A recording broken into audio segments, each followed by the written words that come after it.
இந்த ஒரு பெயர் மாற்றம் மட்டும் நடக்கலைனா தமிழ் சினிமாவோட ஒரு சகாப்தமே உருவாகி இருக்காதுன்னு சொன்னா நீங்க நம்புவீங்களா?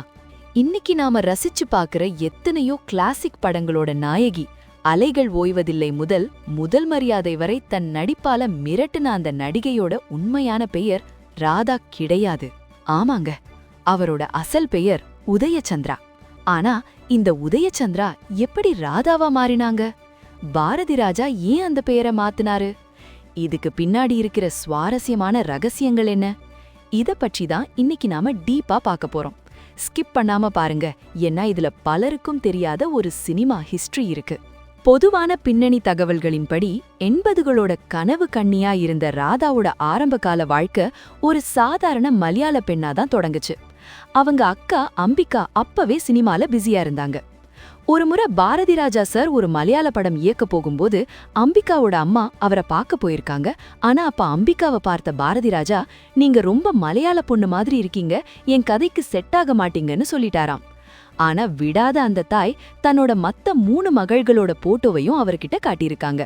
அதுல ஒரு போட்டோவை பார்த்ததும் பாரதி ராஜா அப்படியே ஷாக் ஆகி நின்றுட்டாராம். அது வேற யாரும் இல்ல, நம்ம உதயச்சந்திரா தான். இந்த பொண்ணு தான் என் படத்துக்கு கரெக்ட், நான் நேர்ல வந்து பேசுறேன்னு சொல்லிட்டு போயிருக்காரு. அப்புறம் என்ன, சொன்ன மாதிரியே அவங்க வீட்டுக்கு போய் உதயச்சந்திரா கிட்ட கேக்குறாரு, உனக்கு சினிமால நடிக்க சம்மதமானு.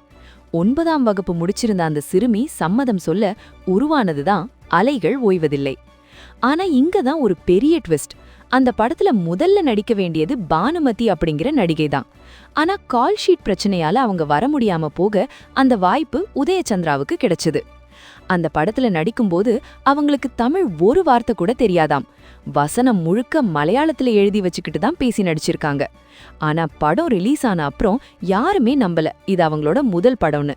அந்த அளவுக்கு யதார்த்தமான நடிப்பு. சரி, இந்த அப்டேட் பற்றி நீங்க என்ன நினைக்கிறீங்க? ராதா கார்த்திக் ஜோடியோட படங்கள்ல உங்களுக்கு பிடிச்ச படம் எதுன்னு கமெண்ட்ல சொல்லுங்க. இப்போ விஷயத்துக்கு வருவோம். ஏன் பாரதி ராஜா உதயச்சந்திரான்ற பெயரை ராதான்னு மாத்தினாரு?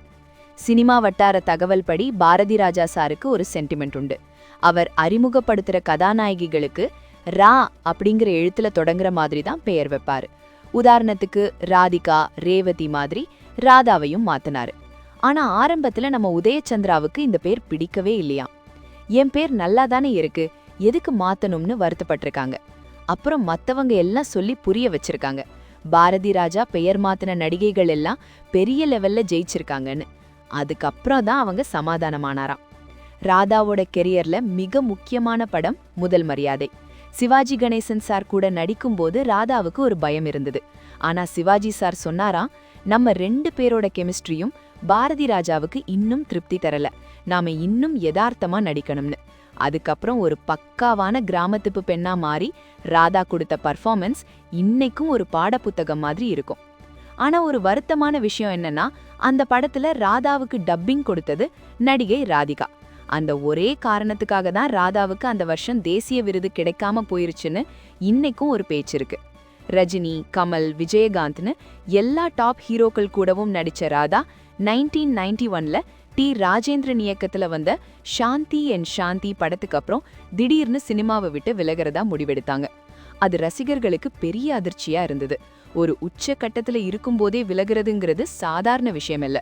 உதயச்சந்திராவா அறிமுகமாகி ராதாவா கோடிக்கணக்கான ரசிகர்கள் இதயத்துல இடம் பிடிச்ச அவங்களோட இந்த ஜேர்னி நிஜமாவே ஒரு இன்ஸ்பிரேஷன் தான்.